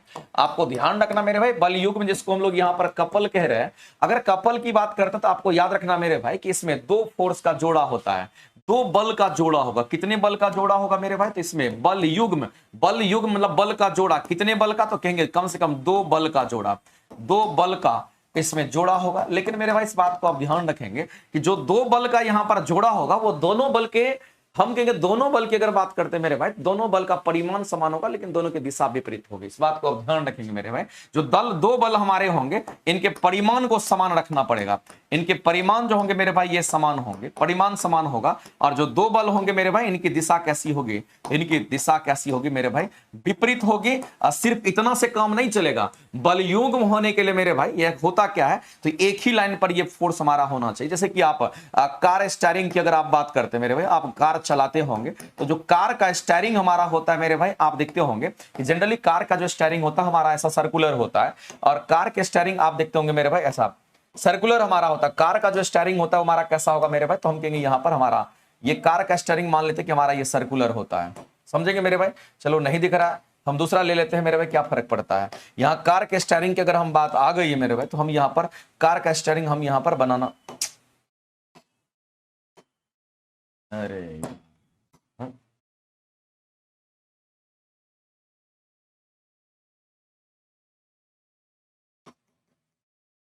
तो कार के स्टीयरिंग की अगर हम बात करते हैं, चलो मेरे भाई इसको हम खुद अपने से बना देते हैं। एक्चुअली में ये हमारा क्या तो कहेंगे एक सर्कुलर हो जाएगा, और इसमें एक्चुअली में दिखाएंगे कैसे, तो हम लोग ऐसे करके दिखाएंगे। यहां पर क्या होगा, कहेंगे एक लाइन हम लोग खींचते हैं, और ये जो लाइन मेरे भाई दिख रहा है, इस लाइन की अगर बात करें इसका अपना एक सेंटर होगा। तो एक बल मेरे भाई यहां लगेगा ऊपर की तरफ, टेंजेंशियल बल लगेगा टेंजेंट बल के लॉन्ग, और दूसरा बल मेरे भाई विपरीत दिशा में लगेगा, लेकिन दोनों बल का परिमाण सेम होगा। अगर ये मान लेते हैं कि 10 न्यूटन का बल अगर लगता है, तो यहां जो बल होगा मेरे भाई, तो ये भी हमारा 10 न्यूटन का ही होना चाहिए कपल होने के लिए, और तब इसके सेंटर के अबाउट हमारा कपल काम करेगा, जिसको सी से दिखाते हैं हम लोग। तो कार के स्टीयरिंग को ऐसे घुमाते हैं। तो यहां पर एक चीज इंपॉर्टेंट कि दो समान बल 10-10 न्यूटन का विपरीत दिशा में, एगो ऊपर एगो नीचे विपरीत दिशा में, लेकिन एक ही रेखा पर हमारा लगता है, एक ही रेखा पर हमारा लगता है, ये इंपॉर्टेंट, एक ही रेखा पर हमारा लगता है, ये इंपॉर्टेंट है। क्वेश्चंस में यही आपको फंसाता है, एक ही लाइन होना चाहिए यहां पर मेरे भाई, इस बात को आप ध्यान रखेंगे। ये चीज इंपॉर्टेंट था। आप यहां पे इसी को हम लोग कपल कहते हैं। हमारे सामने अगर नल खोलते हैं तो कुछ वैसा ही सीन हमारा क्रिएट होता है, ढक्कन खोलने में मेरे भाई ये सब टॉर्क भी हम कह सकते हैं, और गाड़ी का स्टीयरिंग अगर घुमाते हैं तो ये भी हमारा होगा। तो हम कहेंगे उपयुक्त में से हमारा क्या होगा, तो डी करेक्ट हो जाएगा। नट अगर खोलते हैं, ढक्कन खोलते हैं बोतल वगैरह का मेरे भाई, तो वहां पे टॉर्क भी हमारा शामिल होता है, तो उसको टॉर्क कहते हैं। तो यहां पर हम कहेंगे ये तीनों के तीनों हमारे यहां पर राइट आंसर्स हो जाएंगे। अगला क्वेश्चन देखते हैं मेरे भाई, क्या कहता है कि पृथ्वी के सतह पर हम कहेंगे द्रव्यमान पृथ्वी का m है, त्रिज्या r है, गुरुत्वाकर्षण के कारण त्वरण जो होगा अनुपातिक किसका होगा मेरे भाई। तो आपको पता होगा कि ये हमारा पृथ्वी होता है, और पृथ्वी का सेंटर यहां पर होगा, और पृथ्वी का त्रिज्या कितना होगा, तो कहेंगे पृथ्वी की जो त्रिज्या होती है वो r होती है। यहां पर मेरे भाई ध्रुव है, और इस ध्रुव पर अगर g की वैल्यू हम लोग देखते हैं मेरे भाई, तो gm/r² होता है।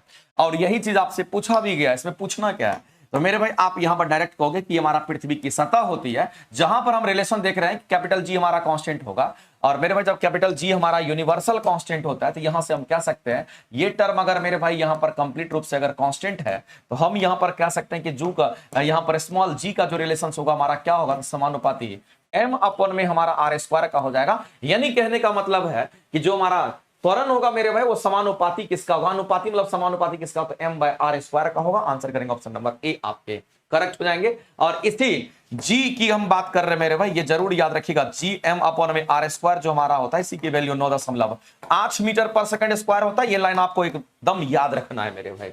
आगे चलते हैं और ये मैक्सिमम मान होता है। अगला क्वेश्चन मेरे भाई दे रखा है कि अगर हम लोग सीमेंट की बात करते हैं और उसमें भी पोर्टलैंड सीमेंट की बात करते हैं मेरे भाई, तो याद रखना उसकी कच्ची सामग्री आपसे पूछी गई है। तो आपको एक चीज ध्यान रखना मेरे भाई, अगर हम पोर्टलैंड सीमेंट की अगर हम बात करते हैं, अगर मेरे भाई यहां पर हम किसकी बात कर रहे हैं तो यहां पर हम पोर्टलैंड सीमेंट की हम बात कर रहे हैं। तो जो सीमेंट हमारा है उसको हम लोग यहां पर पोर्टलैंड सीमेंट कहते हैं। और याद रखना इस सीमेंट के अंदर मेरे भाई क्या क्या होगा, तो आपको ध्यान रखना कि इसमें सबसे ज्यादा हमारा मात्रा में कैल्शियम ऑक्साइड्स होता है और ये लेवल हमारा कितना तो कहेंगे 62 से लेकर के 67% हमारा यही होता है। इसके अलावे अगर हम बात करते हैं मेरे भाई तो इसमें सिलिका भी होता है।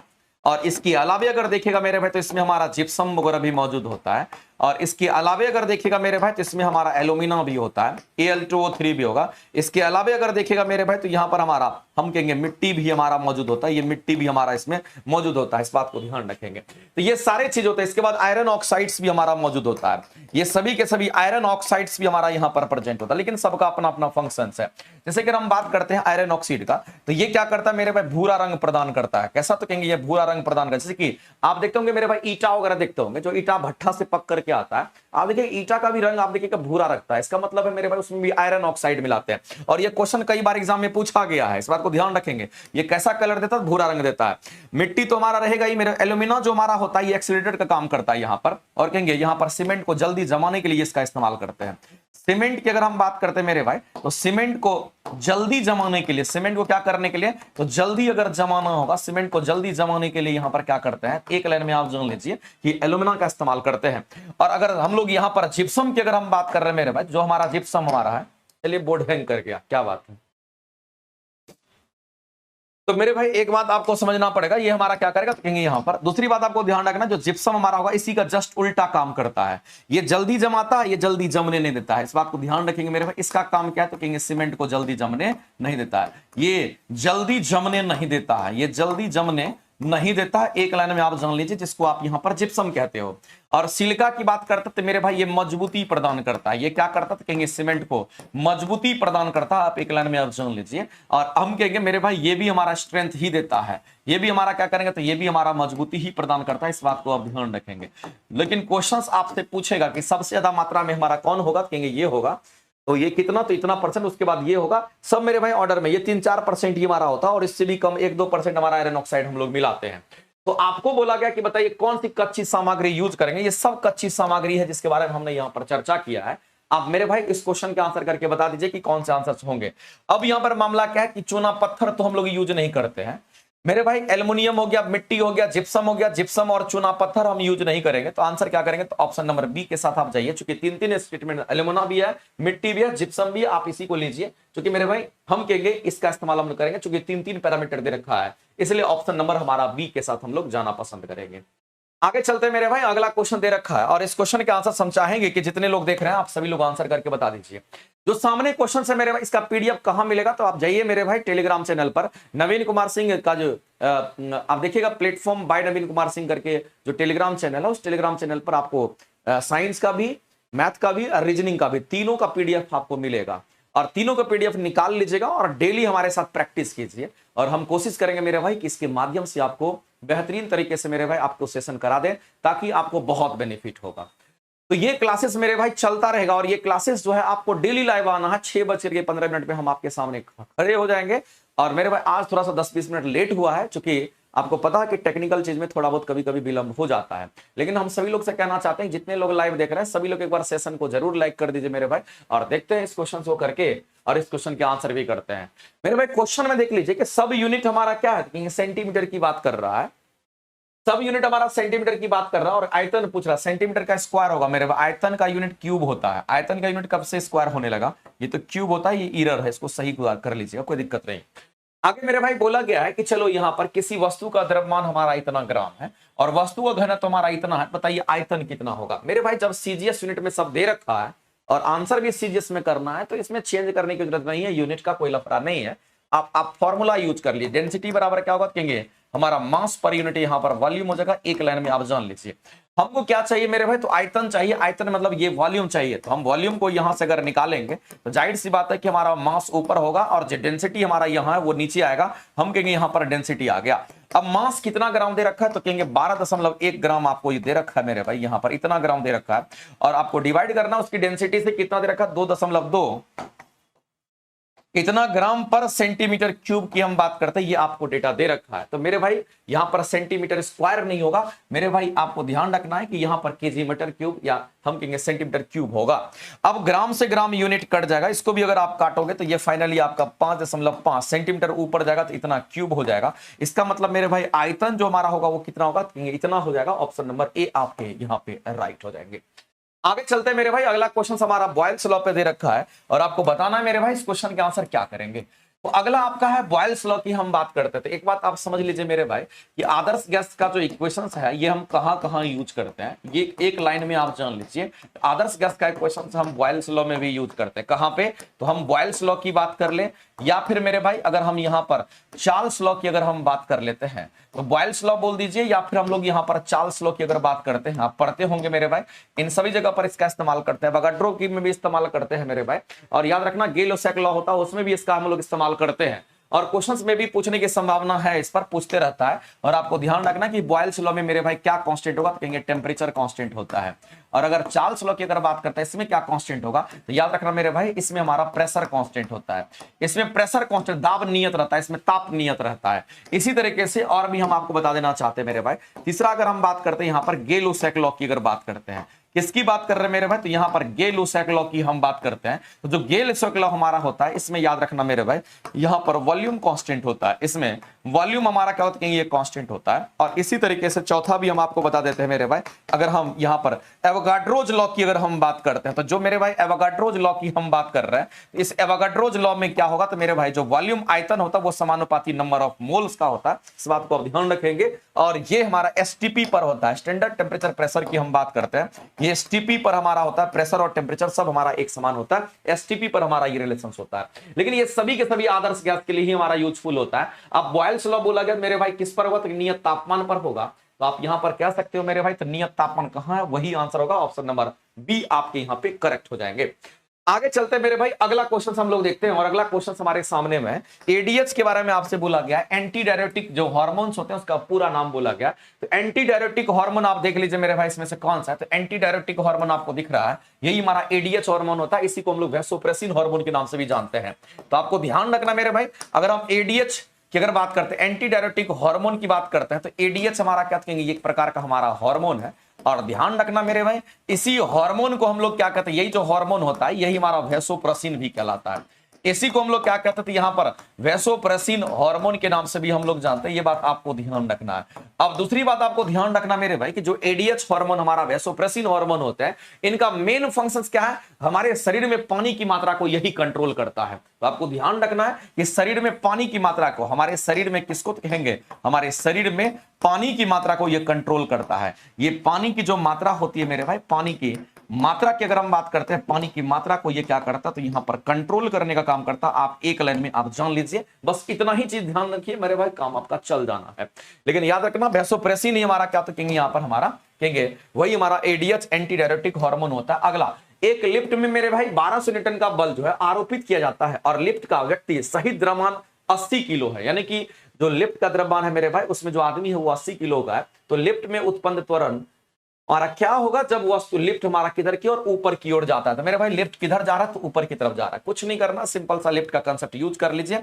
और जब कभी भी लिफ्ट का कंसेप्ट यूज करते हैं तो F बराबर ma लगेगा, कोई दिक्कत नहीं मेरे भाई। आप कहेंगे यहां पर ये हमारा क्या कहेंगे, यहां पर लिफ्ट है और इस लिफ्ट के अंदर अगर आप देखिएगा तो यहां पर हमारा क्या कहेंगे, कोई आदमी है मेरे भाई। और इस आदमी की अगर हम बात करते हैं तो इस आदमी का जो भार होगा वो किधर होगा, तो कहेंगे भार हमारा नीचे होगा और इस लिफ्ट में जो तना होगा, इस रोड रस्सी में जो तना होगा वो ऊपर की तरफ होगा। लिफ्ट हमारा किधर जा रहा है मेरे भाई, हम कहीं ऊपर जा रहा है ए त्वरण से। तो बताइए मेरे भाई, जब भी लिफ्ट के कंसेप्ट आते हैं आपके सामने में, जब भी आपके सामने में लिफ्ट का कंसेप्ट आता है, तो आप एक बात समझ लीजिए मेरे भाई कि कुछ नहीं करना है इस लिफ्ट के कंसेप्ट में, एक ही काम आपको मैंने करने के लिए बता रहा हूं मेरे भाई, याद रखना, नेट फोर्स बराबर हम कहेंगे ma हमारा होगा।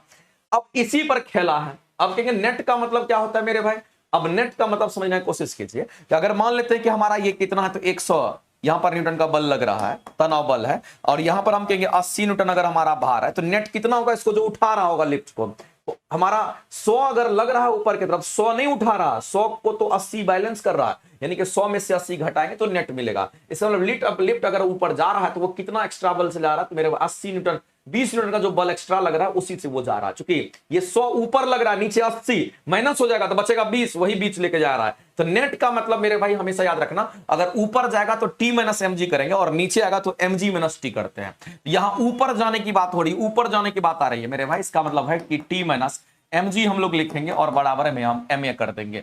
तो मेरे भाई इसको हम यहां से हटा देते, ये तो हम बस समझने के लिए आपको लिखे थे, लेकिन यही हमारा इक्वेशन होता है। नेट का मतलब अगर ऊपर जाएगा तो टी माइनस एम जी, नीचे आएगा तो एम जी माइनस टी, बस यही खेरा करना है आपको। अब क्या कर रहा है मेरे भाई, जो तनाव बल आपको दे रखा है, जो भी बल लिफ्ट को उठाने में लग रहा है वो आपको यहां पर दे रखा है, कितना, तो 1200 न्यूटन का लग रहा है। और आपको पता है कि मेरे भाई भार वगैरह कितना होगा, त्वरण आपको निकलना है यहां से। तो आपको क्या सर इसको सेपरेट अगर करना चाहते हैं तो ये कितना हो जाएगा, ये हमारा टी हो गया सर, टी हमारा कितना दे रखा है, यहाँ पर 1200 दे रखा है, और यहां पर मेरे भाई 80 जो है उसका द्रव्यमान है, 80 केजी जो है उसका द्रव्यमान है, और 80 केजी अगर द्रव्यमान है मेरे भाई, तो हम कहेंगे भार कितना हो जाएगा, यहां से अगर भार निकालेंगे नीचे तो ये 80 तो उसका द्रव्यमान है, जी का मान आप मान लीजिए 10, और फाइनली ये 800 न्यूटन हमारा भार होगा, क्योंकि 800 हमारा ये हो जाएगा, डायरेक्ट हम रख दिए, और द्रव्यमान हमारा 80 है, और ये ए हो गया। बताइए कितना होगा मेरे भाई, तो 400 हो जाएगा, और फाइनली 80 ए हो गया। ए का मान हमारा कितना, हम कहेंगे यहां पर 400 बटे हमारा 80 हो जाएगा, 0 से 0 काट दीजिए, ये कितना, तो कहेंगे हमारा 5 मीटर पर सेकंड स्क्वायर के त्वरण से ये ऊपर की तरफ हमारा जाएगा। और इस क्वेश्चन का अगर आंसर करेंगे तो ऑप्शन नंबर सी हमारे राइट आ जाएंगे। तो मेरे भाई थोड़ा सा लग रहा होगा, लेकिन बहुत इजी है, अगर मेरे साथ आप जुड़े रहिएगा तो ये सब क्वेश्चंस मेरे भाई एकदम चुटकी में आप बनाइएगा। बस इसमें मेरे भाई यही लगता है, लेकिन नेट लगता है, ऊपर जाएगा तो टी माइनस एम जी करना, नीचे का तो एम जी माइनस टी करना, कोई दिक्कत नहीं है।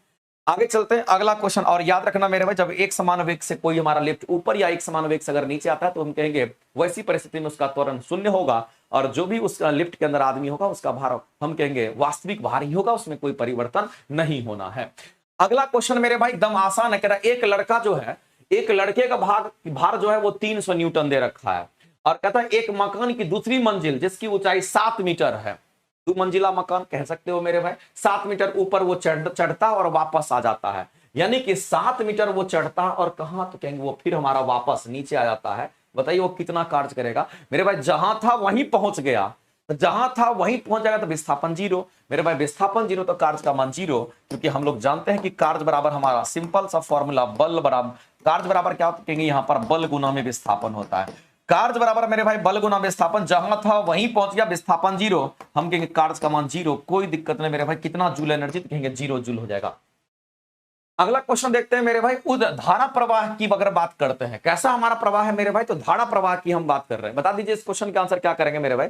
जितने लोग लाइव देख रहे हैं आप सभी लोग कमेंट सेक्शन में जल्दी से कमेंट करके बताएंगे, और इस क्वेश्चन का आंसर करके जल्दी बता दीजिए क्वेश्चन का आंसर क्या होने वाले हैं मेरे भाई। धारा रेखीय प्रवाह की अगर बात करता है तो याद रखना, जब धारा रेखीय प्रवाह की अगर बात करते हैं तो इसको हम लोग स्ट्रीम लाइन फ्लो कहते हैं। याद रखना करंट फ्लो नहीं होता है, इसको हम लोग स्ट्रीम लाइन फ्लो कहते हैं। एक्चुअली में आप इसको जब पढ़ते हैं तो ये हमारा स्ट्रीम लाइन फ्लो कहलाता है। धारा रेखीय प्रवाह को हम लोग क्या बोलेंगे, तो स्ट्रीम लाइन फ्लो कहते हैं। और स्ट्रीम लाइन फ्लो कहने का मतलब है मेरे भाई, इस बात को समझने की कोशिश कीजिए कि किसी द्रव के साथ समान रूप से हमारा अधिक होता है, तो अगर हमारा स्ट्रीम लाइन फ्लो होगा तो याद रखना मेरे भाई इसके लिए कंडीशंस होता है, उस कंडीशंस को आपको ध्यान रखना पड़ेगा कि अगर हम आयतन इसमें घनत्व की अगर बात करेंगे तो घनत्व हमारा निम्न होना चाहिए, निम्न घनत्व होना चाहिए। स्टेटमेंट आपसे पूछा है, कंडीशंस आपसे पूछा है कि निम्न घनत्व होना चाहिए, तथा मेरे भाई आप कह सकते हैं निम्न घनत्व होगा, और जो हमारा यहाँ पर श्यानता होगा मेरे भाई उच्च होना चाहिए, यहाँ पर श्यानता उच्च श्यानता वाला होना चाहिए। तो आपको ये 2 टर्म आपको ध्यान रखना चाहिए कि अगर ऐसा है मेरे भाई तो हम कहेंगे ऐसी परिस्थिति में वो हमारा कैसा फ्लो देगा, स्ट्रीम लाइन फ्लो देगा, तो हम कहेंगे उच्च घनत्व और निम्न श्यानता, यानी कि ऑप्शन नंबर हमारा ये हो जाएगा। अगर मेरे भाई निम्न श्यानता होगा तो आसानी से फ्लो होगा, आप ध्यान रखेंगे। अगर सॉरी उच्च श्यानता होगा तो हमारा लेयर बाय लेयर फ्लो होगा, स्ट्रीमलाइन में फ्लो होगा। निम्न घनत्व अगर हमारा होगा तो हम कह सकते हैं आसानी से वो तैर सकता है। इसलिए मेरे भाई हम कहेंगे यही हमारे स्टेटमेंट सही होंगे, यानी कि हम कहेंगे मेरे भाई निम्न श्यानता मार दिए। यहां पर इसको सही कर लेना मेरे भाई। अगर हम निम्न घनत्व की बात करते हैं और निम्न श्यानता नहीं, निम्न घनत्व और उच्च श्यानता कहां पे है? निम्न घनत्व उच्च श्यानता ऑप्शन नंबर डी हो जाएगा मेरे भाई इस क्वेश्चन के राइट। आगे चलते हैं अगला क्वेश्चन। अगला मेरे भाई क्वेश्चन दे रखा है कि दो तरंग जिनकी तरंगदैर्घ्य की लंबाई 50 सेंटीमीटर और 51 सेंटीमीटर है। तरंगदैर्घ्य की लंबाई आपको दे रखा है कितना? तो तरंगदैर्घ्य की लंबाई एक तो हमारा 50 सेंटीमीटर दे रखा है यहाँ पर, और दूसरा जो हमारा दे रखा है मेरे भाई λ2 दे रखा है कितना? तो कहेंगे यहाँ पर 51 सेंटीमीटर दे रखा है। आगे कहता है मेरे भाई कि प्रति सेकंड यानी 1 सेकंड में 12 विस्पंद बनते हैं। तो मेरे भाई विस्पंद का फॉर्मूला पता रहेगा तभी बनेगा, नहीं तो दुनिया का कोई ताकत नहीं आपको ये बना सकता है। तो मेरे भाई अगर हम यहाँ पर विस्पंद की अगर हम बात करते हैं तो जो विस्पंद हमारे सामने दे रखा अगर हम उसकी बात कर लेते हैं तो ये विस्पंद हमारा कितना होगा? क्योंकि हमारा ये हम आवृत्ति में अंतर जो होता है उसी को हम लोग कहते हैं विस्पंद। ये आवृत्ति में जो अंतर होता है उसको विस्पंद कहते हैं। और किसी भी चीज का अंतर अगर लिखते हैं मेरे भाई तो अंतर को लिखने के लिए फाइनल आवृत्ति माइनस इनिशियल आवृत्ति करते हैं। और आवृत्ति हमारा सी अपॉन में क्या होगा मेरे भाई? लैम्डा फाइनल माइनस से लैम्डा इनिशियल हम कह सकते हैं, ये फाइनल में से लैम्डा इनिशियल हम कह सकते हैं यहाँ पर। और साथ साथ सी अगर कॉमन है तो सी को हम बाहर कर लेते हैं और हमारे पास क्या जाएगा? कहेंगे 1 बाय लैम्डा फाइनल में से 1 बाय लैम्डा हमारा क्या होगा? कहेंगे इनिशियल हो जाएगा। और इसको अगर हम लोग देखते हैं मेरे भाई तो सी का मान आपको दे रखा है क्या? तो ध्वनि का वेग सी ही निकालना है मेरे भाई, आपको यहाँ पर सी ही कैलकुलेट करना है। और विस्पंद आपको दे रखा है तो विस्पंद आपको कितना देगा? तो फाइनली हमारे पास जो फॉर्मूला डेवलप किया है वो क्या है? तो कहेंगे सी और यहां पर 1 अपॉन में लैम्डा 1 माइनस 1 अपॉन में लैम्डा 2, नहीं 1 अपॉन में माइनस मेरे भाई यहां पर लैम्डा 2 माइनस में 1 अपॉन में लैम्डा 1, और ये किसके बराबर? तो हम कहेंगे 12 के बराबर, जो कि हमारा विस्पंद होता है। ये आपको 12 दे रखा है। अब मेरे भाई सी आपको कैलकुलेट करना, डेटा आपके पास है, आप कर सकते हो। वहां पर सी हमारा क्या होगा? कहेंगे हमारा 12 हो गया। और फाइनली जब इसको यहां पर डिराइव करेंगे तो 1 अपॉन में लैम्डा 2 यानी कि 51 माइनस 1 अपॉन में 50 हमारा हो जाएगा। और इसको अगर कैलकुलेट करेंगे तो ये हमारा 12 और 50 और 51 की अगर हम बात करते हैं मेरे भाई तो इसको तो सॉल्व करना पड़ेगा। अब इसको सॉल्व कर लीजिए, आपके पास यहां पर आ जाएगा। कहेंगे 50 और 51 का एलसीएम कितना हो जाएगा?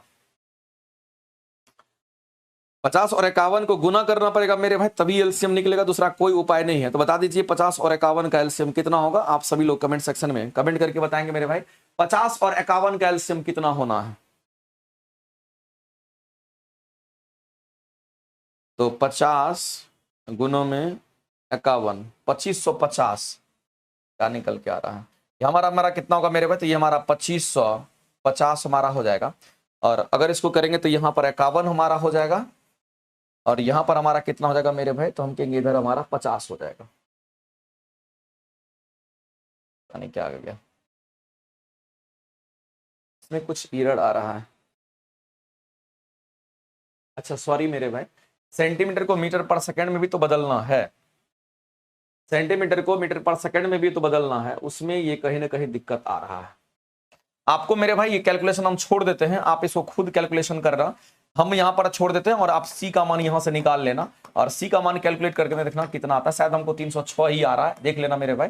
लेकिन याद रखना यहां पर जो सेंटीमीटर है उसको मीटर में कन्वर्ट कर लेना, तब जाकर के आपको इस क्वेश्चन के आंसर करना। अगर इतना सेंटीमीटर है तो 50 सेंटीमीटर मतलब कहने का मतलब है मेरे भाई आप 100 से डिवाइड कर दोगे, इतना मीटर हो जाएगा। इसमें भी आप करना है 51 डिवाइडेड बाय कितना? तो 100 से डिवाइड करेंगे, इतना आपका मीटर यहां भी हो जाएगा। और उसके बाद मेरे भाई तब जाकर के फॉर्मूला में पुट करना, तब जाकर के आपके आंसर्स आएंगे यहां पर। तो ये काम हम आपके ऊपर छोड़ देते हैं, कर लीजिएगा। अगला क्वेश्चन तब तक देख लेते हैं। अगला क्वेश्चन हम लोग क्या क्या करता है मेरे भाई कि जब साबुन के एक बुलबुले पर कुछ चार्ज को रखा जाता है तो बताइए उसकी त्रिज्या क्या होगी। तो मेरे भाई साबुन का अगर बुलबुला होता है तो एक बात आप ध्यान रखना मेरे भाई, ये भी क्वेश्चन कई बार पूछता है कि अगर साबुन का बुलबुला की अगर हम बात करते हैं, साबुन के बुलबुला की अगर हम बात करते हैं तो याद रखना मेरे भाई कि साबुन का बुलबुला कैसे बनता है? तो कहेंगे दाब में अंतर के कारण। किसके कारण मेरे भाई? तो दाब में अंतर के कारण बनता है, दाब में अंतर के कारण बनता है। एक लाइन तो आपको ये समझना पड़ेगा। दूसरा लाइन आपको समझना पड़ेगा मेरे भाई कि बुलबुला के अंदर का दाब ज्यादा होना चाहिए। किसका? तो मेरे भाई हम कहेंगे जो बुलबुला बनेगा उस बुलबुला का जो दाब होगा, बुलबुला के अंदर का दाब बोले तो ज्यादा सही रहेगा।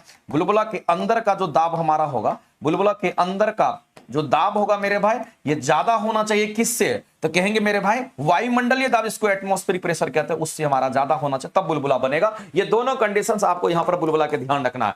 दूसरी बात ध्यान रखना मेरे भाई, अगर सोप बबल्स की बात करते हैं, साबुन के बुलबुला की बात अगर करते हैं, तो याद रखना मेरे भाई साबुन के बुलबुला में डबल लेयर होता है, इसमें 2 लेयर बनते हैं, इस बात को ध्यान रखना। कितने लेयर? तो कहेंगे 2 लेयर होता है। लेकिन अगर मेरे भाई पानी का बुलबुला अगर बोलेगा तो उसमें सिंगल लेयर होता है, लेकिन साबुन का बुलबुला अगर बोल दिया तो साबुन और पानी दोनों मिक्स होता है, 2-2 लेयर हमारा वहां पे बन जाता है।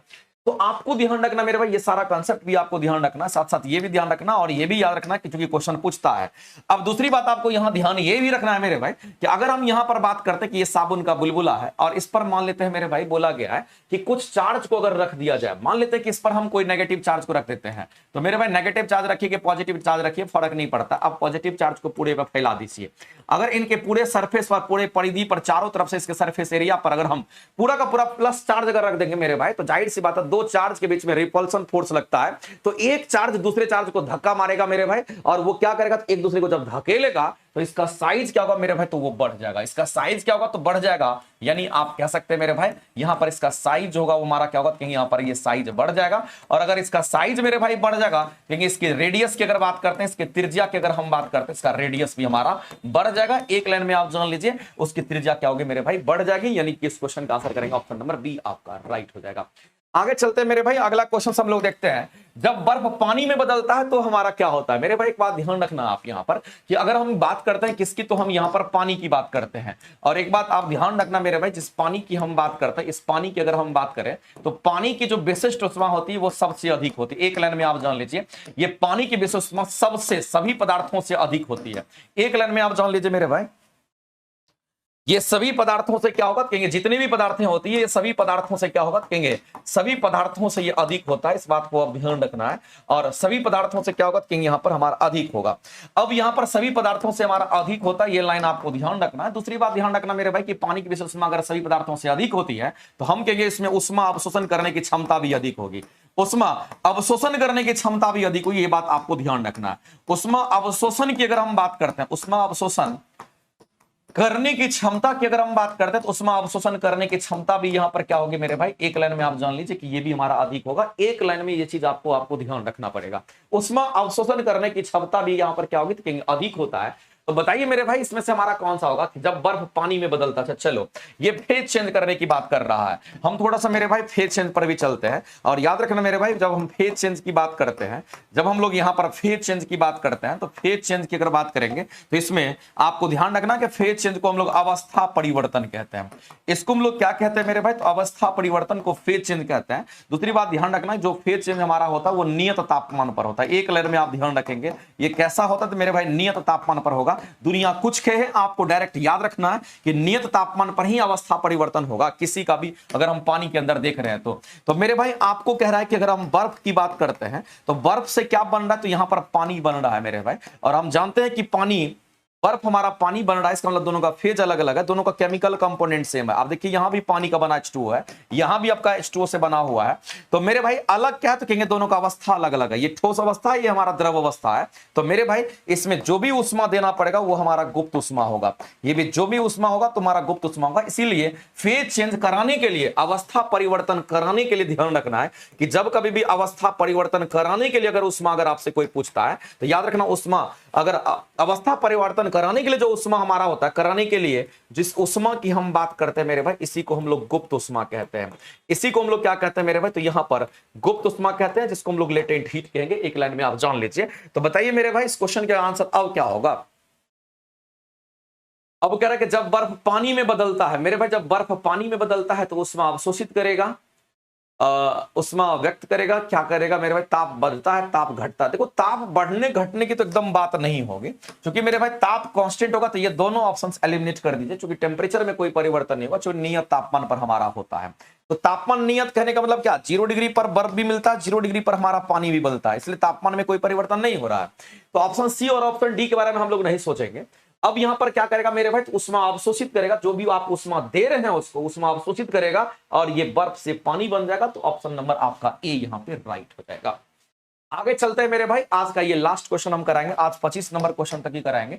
लेकिन हम आपको बता देना चाहते हैं मेरे भाई, डेली हम कोशिश करेंगे 25 क्वेश्चन ही आपको कराएं, लेकिन जो क्वेश्चन कराएं सेलेक्टेड और सही क्वेश्चंस करा पाए, ठीक है। जिससे क्या होगा, आपकी तैयारी बेहतर हो पाएगी। हम 25 क्वेश्चन ही लेकर के आएंगे, कभी कभी लेट भी हो जाता है, लेकिन 25 क्वेश्चन को बहुत अच्छे तरीके से एक्सप्लेनेशन करके कल से मेरे भाई बेहतरीन अंदाज में हम आपको और भी क्वेश्चन को कराएंगे।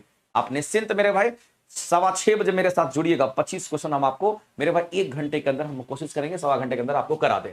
1 ग्राम बर्फ को पिघलाने के लिए कितनी उष्मा चाहिए मेरे भाई? अब 1 ग्राम को पिघलाना अगर है तो मेरे भाई, अगर 1 ग्राम बर्फ की बात कर रहा है, कितना? तो 1 ग्राम बर्फ की बात कर रहा है, तो मेरे भाई 1 ग्राम बर्फ है तो बर्फ 0 डिग्री सेंटीग्रेड पर होगा, मान लेते हैं ऐसा। और 1 ग्राम बर्फ अगर पिघलेगा तो मेरे भाई उसके द्रव्यमान में कोई अंतर नहीं होगा, और 1 ग्राम पानी बन जाएगा, लेकिन और ये पानी भी हमारा टेम्परेचर वही रहेगा। तो मेरे भाई आपको बोला कि 1 ग्राम बर्फ को 1 ग्राम पानी में बदलना है, और बर्फ को पानी में बदलना, तो अवस्था अलग अलग होगी, ठोस है, ये हमारा द्रव है, दोनों का तापमान सेम है, तो बताओ इसमें कौन सा उष्मा देना होगा? इसमें कौन सा उष्मा देना होगा? तो कहीं इसमें गुप्त उष्मा देना होगा। और जिस गुप्त उष्मा की हम बात करते हैं मेरे भाई, इसी को हम लोग यहाँ पर लेटेंट हीट कहते हैं। और गुप्त उष्मा के लिए मेरे भाई कौन सा उष्मा, कहेंगे उसके लिए फॉर्मूला Q बराबर ml लगाएंगे, दूसरा कुछ नहीं लगाएंगे। तो जहां भी गुप्त उष्मा का कंसेप्ट आता है तो फॉर्मूला हमारा यही लगेगा, कितना उष्मा लगेगा उसमें यही लगेगा, और ये गुप्त उष्मा पानी के पास चला जाता है। अब बात करते हैं मेरे भाई यहां पर, इसीलिए बर्फ को छुइएगा, पानी को छुइएगा तो आप बर्फ ठंडा लगेगा, गर्म पानी गर्म लगेगा, जबकि तापमान दोनों का सेम है, क्योंकि इसके पास एक्स्ट्रा गुप्त उष्मा घुस जाता है जाकर के। अब कितना उष्मा देना पड़ेगा? तो आप कहेंगे 1 ग्राम बर्फ है तो हम 1 ग्राम ही रखेंगे, क्योंकि जब भी हम इसके इक्वेशंस को यूज करेंगे तो हमेशा सीजीएस यूनिट यूज करते हैं। और मेरे भाई बर्फ के गलन की गुप्त उष्मा कितनी होती है? तो याद रखना है ये चीज कि बर्फ अगर गल करके हमारा पानी बना है तो मेरे भाई बर्फ के गलन की गुप्त उष्मा कितनी होगी? तो याद रखना, बर्फ के गलन की गुप्त उष्मा डायरेक्ट याद रखना पड़ेगा, बर्फ के गलन की जो गुप्त उष्मा होगी वो कितनी होगी? तो बर्फ के गलन की गुप्त उष्मा मेरे भाई यहां पर 80 कैलोरी पर ग्राम होता है, ध्यान रखेंगे। आप 80 से मल्टीप्लाई कर दीजिए, इसका मतलब मेरे भाई ये 80 कैलोरी हमारा यहां पर निकल करके आ जाएगा। तो कितना उष्मा देना पड़ा मेरे भाई? तो हम कहेंगे 80 कैलोरी उष्मा देना पड़ा, जब 1 ग्राम बर्फ को 1 ग्राम पानी में कन्वर्ट करना था और उसके फेज को चेंज करना था। ये 80 कैलोरी उष्मा किसके पास चला गया मेरे भाई? हम कहेंगे पानी ग्रहण कर लिया और फेज चेंज दोनों का हो गया। तो इसी को हम लोग कहते हैं ये हमारा फेज चेंज का हमारा प्रोसेस होता है। तो मेरे भाई 80 कैलोरी हमारा राइट आंसर होगा, ऑप्शन नंबर बी करेंगे राइट। आज हम यहीं तक रखेंगे, लेकिन एक बात और बता देना चाहते हैं कि मेरे भाई एक और रिलेशंस को आप ध्यान रखिएगा। अगर हम लोग 1 कैलोरी बराबर कितना जूल होता है, तो कहेंगे 1 कैलोरी बराबर 4.18 जूल होता है। इस रिलेशंस को भी आप ध्यान रखना। कई बार आपको कैलोरी में पूछेगा, कई बार आपको जूल में आंसर कर लेता है। तो मेरे भाई 1 कैलोरी बराबर जब इतना जूल होगा तो 80 कैलोरी बराबर कितना होगा? तो आप निकाल ही सकते हो, कोई दिक्कत नहीं, 80 से गुना कर देना, दोनों साइड में आ जाएगा, ठीक है। तो इस पे आपके क्वेश्चंस ऐसे पूछे जाते हैं। आज हम यहीं तक कराएंगे, लेकिन नेक्स्ट क्लास में हम 25 क्वेश्चन ही आपको प्रोवाइड करेंगे। और चूंकि इसके बाद मेरे भाई आप लोगों का अभी तुरंत आपके रीजनिंग की भी क्लासेस अभी चल रही है, तो आप सभी लोग मेरे भाई जोरदार तरीके से सेशन को लाइक भी करिए। और आपकी अभी जो क्लासेस चलनी है वो रीजनिंग की क्लासेस लगातार चलेगी, और रीजनिंग के बाद आपका फिर मैथ की क्लासेस आपकी तुरंत होगी, ठीक है। हम विदा चाहते हैं, लेकिन हम चाहेंगे मेरे भाई कि कल से आप अपने टाइम से लाइव आइएगा, और हम कोशिश करेंगे कि कुछ एक्सपेरिमेंटल क्वेश्चन, कुछ बढ़िया क्वेश्चन को हम हमेशा कराते रहें। 25 क्वेश्चन ही कराएं, लेकिन चुनौता क्वेश्चन जो हमारा अच्छा लगता है वही क्वेश्चन हम आपको कराएंगे, ठीक है। चलिए मेरे भाई मिलते हैं हम लोग नेक्स्ट क्लास में। बहुत बहुत धन्यवाद। लेकिन सभी लोग से कहना चाहते हैं मेरे भाई कि रेगुलर आपको भी रहना और रेगुलर हम भी रहेंगे। और देखिएगा मेरे भाई अच्छे कंटेंट अगर मिलेंगे तो तैयारी आपकी होगी। और प्लेटफॉर्म चूंकि 20-22 साल का अनुभव है मेरे भाई, अगर कोई भी कंटेंट, कोई भी मटेरियल अगर आपको प्रोवाइड करेगा तो बेहतर करेगा, इसके लिए आप निश्चिंत रहिए, ठीक है। चलिए बहुत बहुत धन्यवाद। मिलते हैं हम लोग फिर अगले क्लास। ओके, धन्यवाद।